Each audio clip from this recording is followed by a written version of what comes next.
Okay? No, ang topic for this morning is about the source of creating wealth. No, sa to last Sunday, unsa ito topic ni Pastor James? The source of strength, no? Source sa kusog. No, karon na pod is the source of creating wealth. No, so, kinsa atong source in creating no sa ato ang mga wealth. Okay. No, ang subtitle no sa atong topic karon, I am secured in Jesus. So everybody wants to say, I am secured in Jesus. Okay, 1, 2, 3, go. I am secured in Jesus. Sige, nakoy pangitana. Sige, no, nasa tay gamay nga quiz, no? Sige, mangutana ko karon be. Isa lang ni ka-question. No? Guess the disease by these symptoms. Sige, unsa may inyong mahuna-hunaan, no? Pag labad ang ulo, pag dali masuko, pag walay gana mo kaon, nagluya kayong lawas, sige, mangutana ko diri. Barbie na lang. Okay, ikaw may nasa unahan. Sige, Barb, unsa may, guess lang, unsa may sakit ana nga babae? Migraine. Migraine. Ha? Sige, ay, nakadungog ni ganina. Sige. Kani, dali ko kani nagduko-duko. Ayaw kin mong tanaw sa kuwag yun. Akin si Mar, bi. Sige, Mar. Guess lang, good. Ako, pastor, kuya. Gisakitag tiyan. Sige, unsa man, nalalabad ang ulo, dali kay masukuway, gana mo kaon. No? Kulang sa tulog. Kulang sa tulog. Ganina, migraine. Ang isa kay kulang sa tulog. Naingon rin, napas mo. No, broken hearted. Ay, pwede, no? Gibiyaan siya sa iyahang uyab. No, pwede. Pwede migraine, pwede na stress, pwede kulang sa tulog. Pero I believe most of the time, mo in ana ang isa ka tao, tungod lang ani. Wala lang kay kwarta. Wala lang kay kwarta. Tawa? No, inana no, pag wala may kay kwarta, no, bisag sakto ka og tulog, luyag gyapon. Imo na may ibayad, no, sa usahay nga, no. Labad imong ulo kay nagsakit na may imong ulo siguro na una sa bayro nun. Tama? No, dali kay ka masuko, ayaw ko storyaha kay daghan kay nagasulod sa kuno. Imo irtable ka kay walang dito kwarta. Anyway, no, ang atong topic inana. Di ba atong topic is about the source of creating wealth. So, may kag wealth, no, broad kay na siya nga topic, no, dako jud kay na siya kung pagahisgutan. Because may kag wealth, it can be your family, it can be your friends, it can be your health, it can be your work, no? Anything na gihatag ni Lord sa imuha, for you to steward it, you can call it a wealth. Tama? E napag-idiriya, no? Parehan niyo. Ngayon na, sad ka ito si auntie. Pero karon, no, dako na kay ngisi. Oh, nakapaldo kayo. Paldo sa halin. Tungod na may kwarta. You know what? Ano pag-idiriya? Money has a way of exposing the heart. Tama? No, usually, kining pag-abot bitaw sa kwarta, pag hisgutan ng kwarta, naagi siya i-expose sa kasing-kasing sa tao. We like it or not, kabalugin mo, ana, no, pag abot sa kwarta, pag abot kay nanagay mga kakulangon, nanagay mga kapait, kalisdanan, ang tao, dali yung kay matandog. In terms of money. Tama, dili. Mag-goal ka. No, and a lot of people, no, nabago tungod sa kwarta. Katong nadato na, di na mamansin. No, katong na-plaster na, di naman mulingi. A lot of people, no, mag-away tungod sa kwarta. Magbikil ang ginikanan, ang igsuon, ang parinti tungod sa kwarta. Amen. And a lot of people po, even Christians, they live their walk or wala na sila ni padayon para sa kwarta. Ama, no, tung time na nagwapo na kay trabaho, no, gipangayo niya sa Ginoo, tung nanay trabaho, wala no nagpakita sa Ginoo. Amen? And ako'y question sa inyo ha. Nganong mag-uol man gihapon ang tao, bisan kabalo man unta siya nga mo provide ang Ginoo. Nakapangutana ka na. Nung kabalo man unta ko that God is my provider, pero nganong mag-uol man gihapon ko? Tama? Nung kabalo man unta ko sa word na, no, do not fear for I am with you, I will be with you. No, di ta kapasagdan. Pero nganong mag-uol man gihapon ng tao? Amoy guess? And this is the reality, my God. It's because, this is a simple answer. Because deep inside, sa imong kinasuluran, people are afraid of losing control. Tama? No, kabalo ka sa word, kabalo ka sa mga wali, kapila na ka na-inform na kay kaana, but deep inside, as human as you are, mahadlok yung ka the moment mawad-an nakag-control sa isa kabutang. Amen. Pag nanagani kapait, pag nanay kalisdanan, no, nanagani mga laking sa imuhang kinabuhi, no, murag mas shaky. Nga naman, ang nature magud sa tao, gusto gid og sigurado. No, gusto ta garantiya ang ato ang resulta nga di gid ta malugi. Nabay negosyante, sige magtaod ko dia og negosyo kay gusto ko malugi. Wala inana. No? Gusto ta no nga mag-build up ta dia og negosyo kay para gyud mo asenso. Amen? No, wala gyud gusto no nga kumbaga mapurdoy malugi because ang tao gusto gyud og seguridad. Mao gina. Ana pag why people want security? People want security. It's because nobody wants to suffer. Sige, itas ang kamot na gusto magantos. Wala. No? Kita tanan, dili kita gusto nga mag-antos ang atong ginikanan, ang atong anak, even pa man atong kaugalingon. That is why mo naman yung kamo taog trabaho, muskwila, yung tarong, it's because dili ka gusto mag-suffer. Amen? People want security because nobody wants to feel helpless. Kung ibutan nato sa realidad sa kinabuhi, dali kay mo tabang. Pero the moment ikaw na gani mangayo og tabang, lisod kaayo. Tama? Lisod kay mangayo og tabang buya. Lisod kay nga, uy, tabang isa ko ani bi. Amen? And number 3, nobody wants to be uncertain about tomorrow. Dili gyud gusto ang tao og dili sigurado. Ano man, ang ato yung nature, gusto tag clarity. No? We need clarity. Mo ginay gusto. The moment magud uncertain ang isa ka butang, no? Ang ato pong anxiety, no, mag-pile up pod, magsikag kaguol, sikag ka worry, no, sikag hunahuna. Lord, enough pa ba ni? Amen. Because ala pag diri security gives people a sense of safety. Tama? Pag secured man gud ang isa ka tao, feeling nila less ang risk nga sila masakitan. Less ang risk nga sila ma-fail. Ano man, secured man ko. Okay ko ani. Dili ko mag-uol ani kay murag na bitaw kay backup plan. Amen?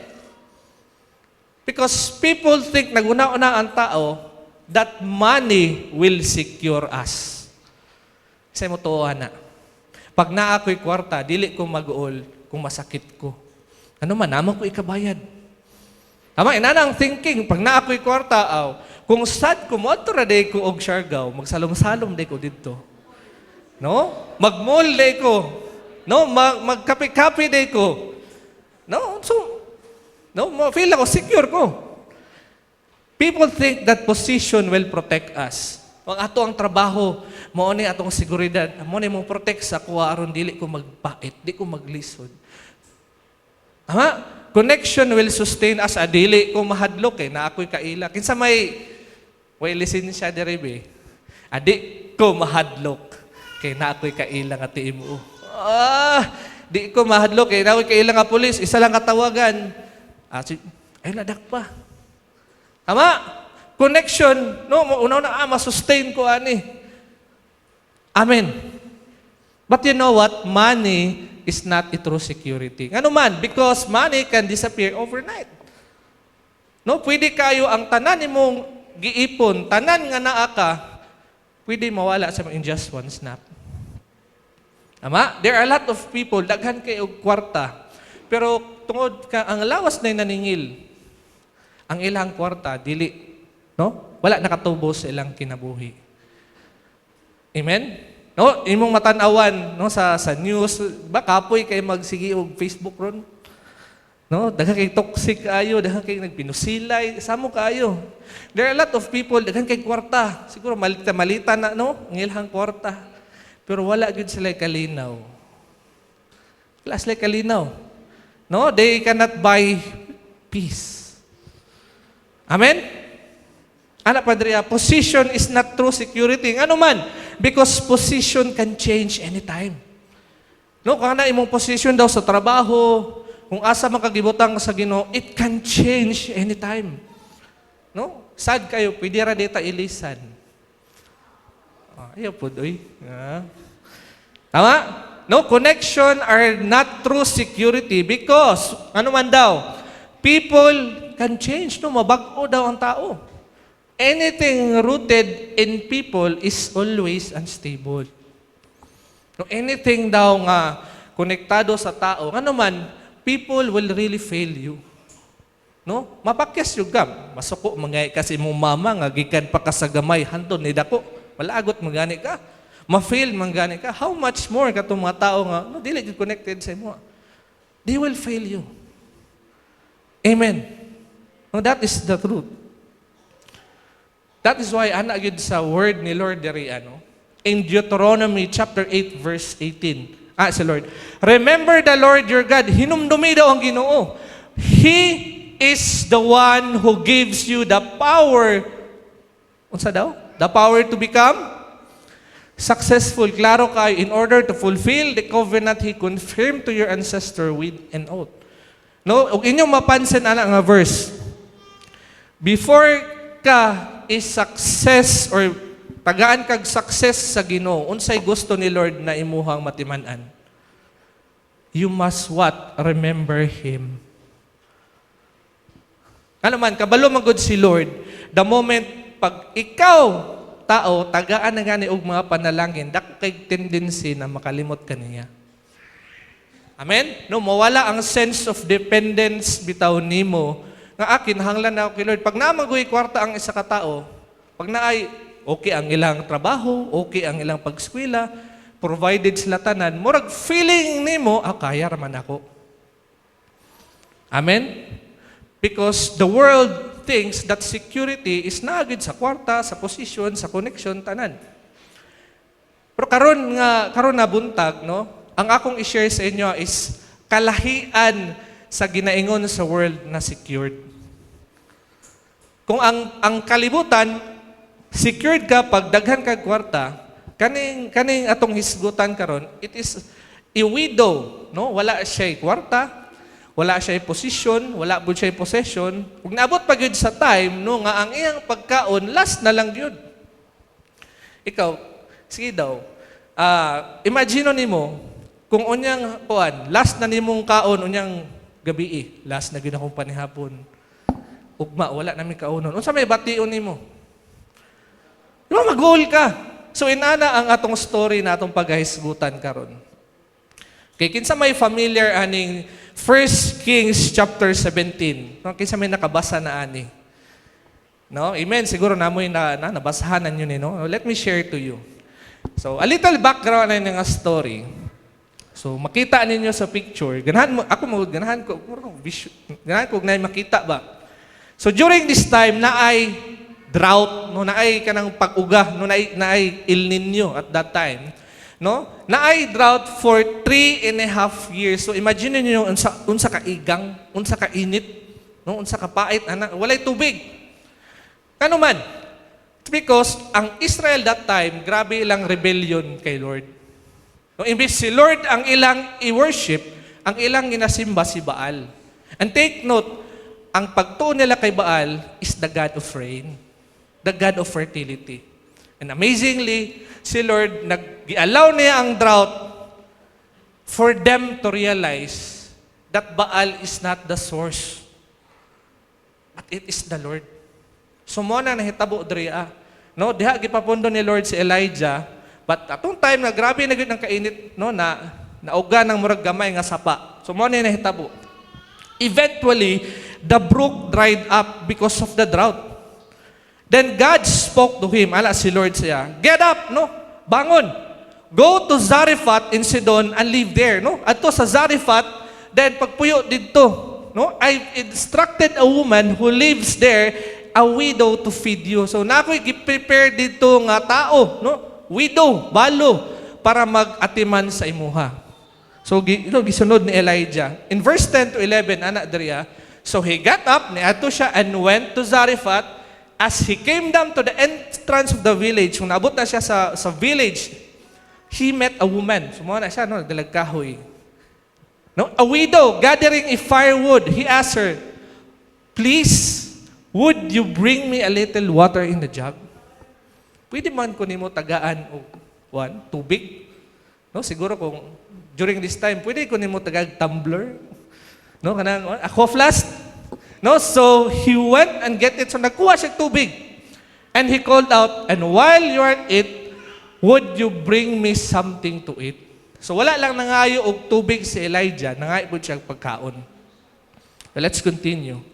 And then, no, ana ang babae, she said, I swear, no, promise Jude, sir, I assuredly that the God lives, I don't have so much as a biscuit.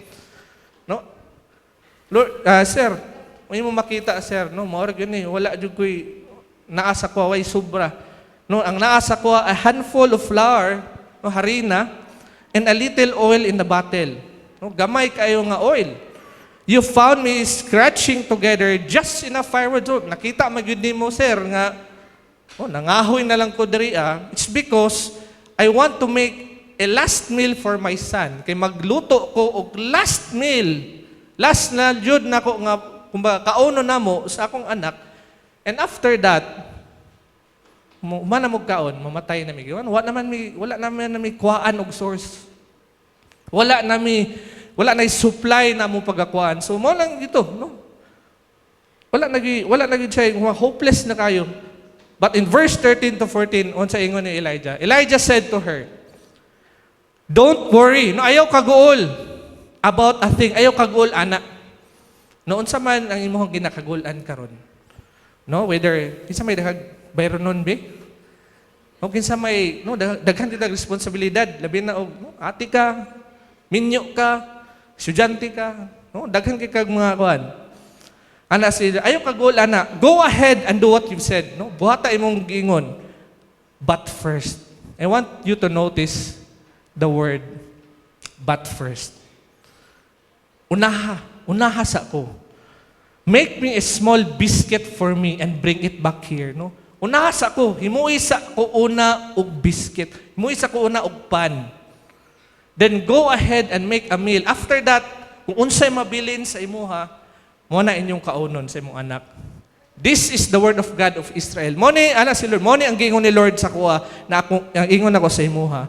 The jar of flour will not run out and the bottle of oil will not become empty before God send rain on the land and ends this drought. I want you to notice the word, but first. No, ang ginaingon ni Lord dira, unaha sa ko. Sa ingon ni Lord sa Matthew 6:33, seek first the kingdom of God and His righteousness, and all these things shall be added unto you. No, isa man good sa instinct sa tao, the moment gani, pag nanagani, ipahatag si Lord sa imuha. Unsa may mindset nato? Lord, basig, kulang pa ni sa mua. But, Lord, basig, no, wala na mabilin sa mo, Lord. Dili na gani enough ning ako, Lord. Ako pa ba ning ihatag? Ako pa ba ning isacrifice para, Lord? Para ana? But unsa ingon ni Lord? But first, unasa si Lord. And you know what? Unsay amazing kay nahitabuan eh?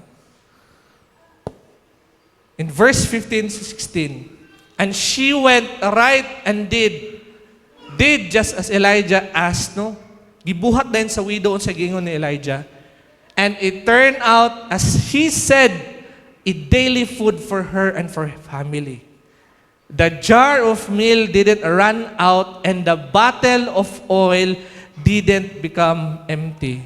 Because the God's promise fulfilled to the letter exactly as Elijah had delivered it. You know what? Unsay mong na-notice?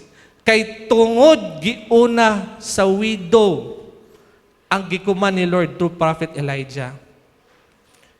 Wala gyud sila nagkulang. Amen? No? Wala ang nahitabo, no? Ang ilahang jar nga mo nang unta to.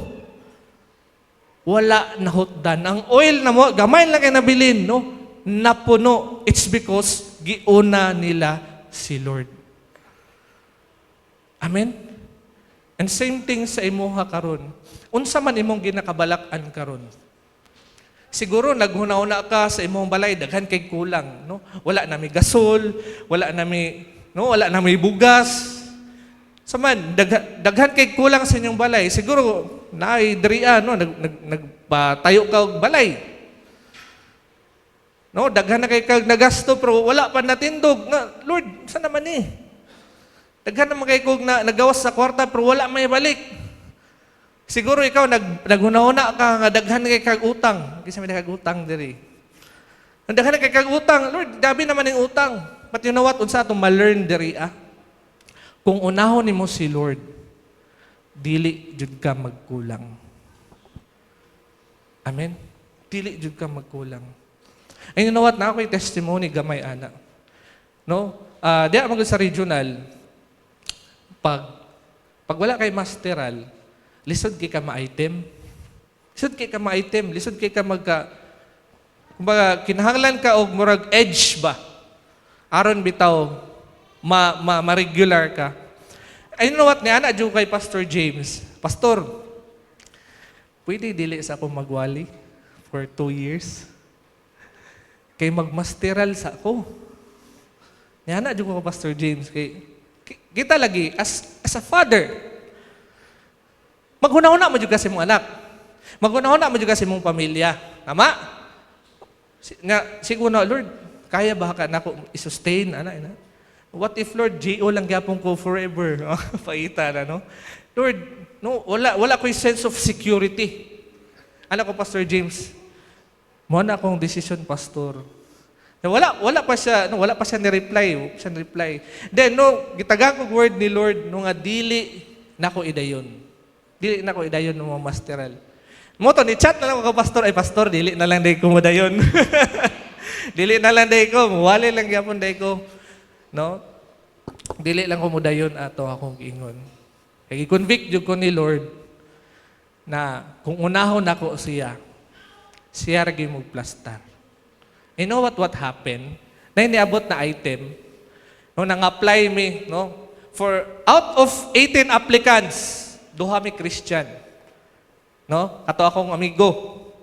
You know what? Amazingly, kami 6 months labi gud amo ang experience at that time. Ang amo ang mga kontra, 2 years, 3 years, 5 years na sa regional. Nya, ang nakalamang sa ilaha, ang ilang head dito sa radiology, cancer center man ko. Ilang head sa radiology, mo iti great. So mo to, no, nga, naabot ang exam, nakapasar mi. Naabot ang interview, nakapasar mi. And amazingly, out of 18 applicants, ang nadawat pagyud kaming duha nga Kristohan nun. Amazing yun kay si Lord. Ako, Lord, dili gyud to kami.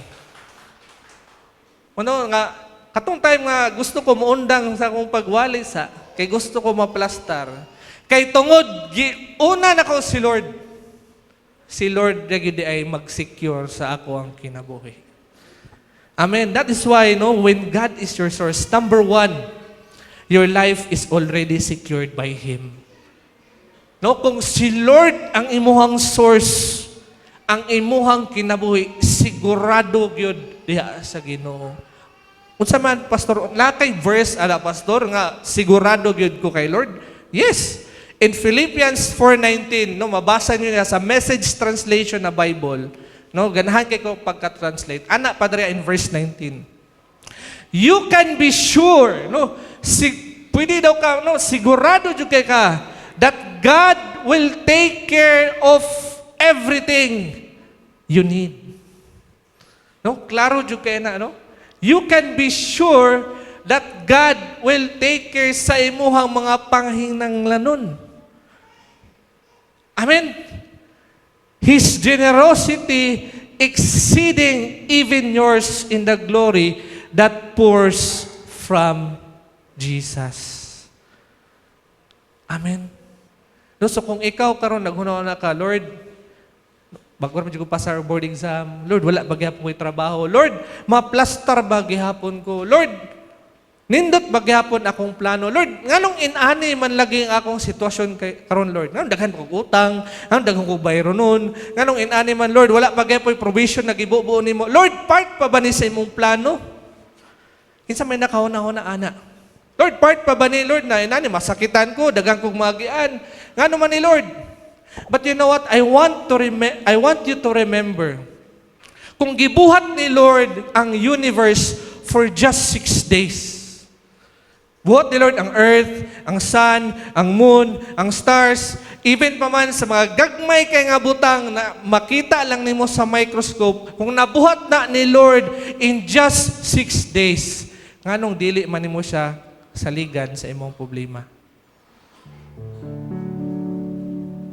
Amen? Kung nabuhat na ni Lord, no, unsa ka complex ang lawas sa tao. Giplastar niya inyong mga ugat, gagmay kay nga vessel, mga veins, tanan. Kung giplastar na ni Lord, nganong dili man niya kaya iplastar ang imuhang kaugmaon. Dapat secured imong unahuna, dapat naka-fix imong unahuna, that you can be sure sa imuhang Ginoo nga gialagaran. Amen? Number 2, when God is your source, He will help you in every season. Nanglan mo na hinumduman. No, kung naman ka sa season karon sa imong pag-eskwela, God will help you sa imong pag-eskwela. Kung naman ka sa season karon sa inyong panag-uyab, when God is your source, He will sustain that relationship. Kung naman karon sa season sa imong kaminyoon, kung nag-struggle pa ka in adjusting, God will help you in your married life season. Kung naman ka sa season karon na kay mga proyekto, no, daghan kay kag mga ginagastuhan, God will help you in that season. Say manggod kita tao, magunaw na ta, amurag wala na may plano si Lord sa kuha. Kay ang akong gina-expect opposite man kay sa nahitabo karon. He will help you in that season. Ana pag-dire in Matthew 6:34 in Message translation.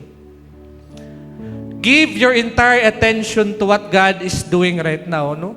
I-fix sa imong attention sa kung unsa may gibuhat ni Lord sa imong kinabuhi. Kung naakay mga nahitabo sa imong life karon, pag-focus sa dira. And sa ingon ni Lord, don't get worked out about what may or may not happen tomorrow. Kaya usay mo gud kita tao, wala pa gani ugma, naghuna-huna na dayon ka. What if Lord sunod ugma unsa among buhaton? In next 5 years Lord, what if inani lang gihapon mi? What if dili mahuman ang among mga project? What if dili ko makahuman og eskwela? What if Lord wala na koy magasto? What daghang kag what if? Unsay ingon ni Lord? Don't get worked out about what may or may not happen tomorrow. Ayaw sa hunaw na atong ugma. Amen. Saligi sa si Lord karon, ayaw sa pagunaw na ugma. And this is the phrase that grabe naigo jud ko. God will help you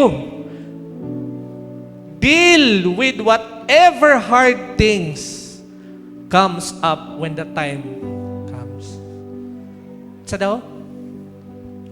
Si Lord, sigurado gyud na motabang sa imuha ug deal sa imuhang mga problema.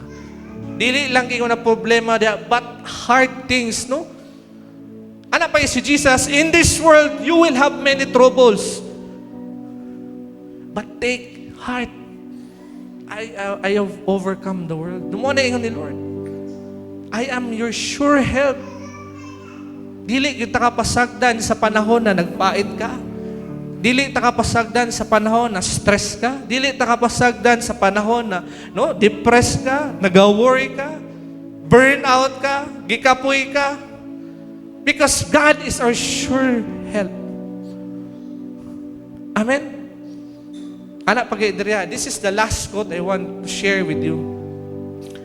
You may not be ready for every battle, but God's help already is. Unsa may gingon ni Lord?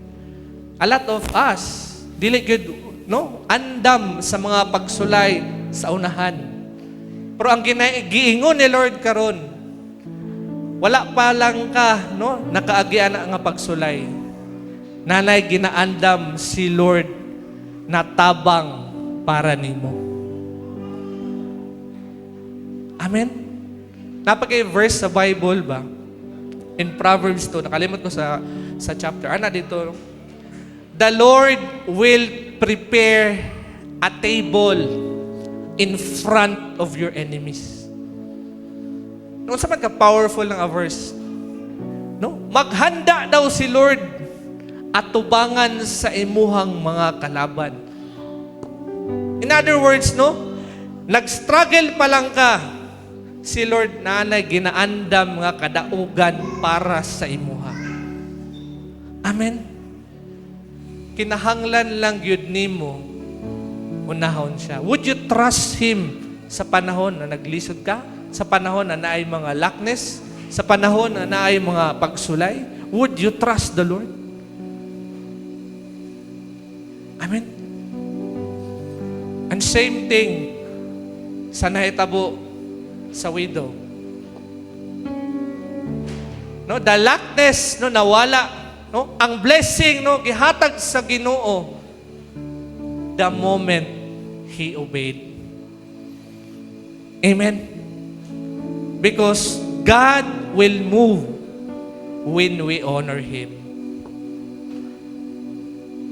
Kung unsa man na imong ginakabalakan karon, first and foremost, honor the Lord. Again, whatever it is na imuhang ginadala-dala karon, physical problem, emotional problem, na nagakos sa imuha o kabalaka, nagakos sa imuha, na mag-struggle yung ka. First and foremost, honor the Lord. Honor Him. Kay ang Ginoo mamuhat yun sa mga kasing-kasing na kabalo mo obey. Amen? Put that in your heart. Lord, whatever season nga nako karon, I will choose to honor you. I will choose to trust you. I will choose to believe in you. Kay tungod ikaw Ginoo maayo. Let's stand.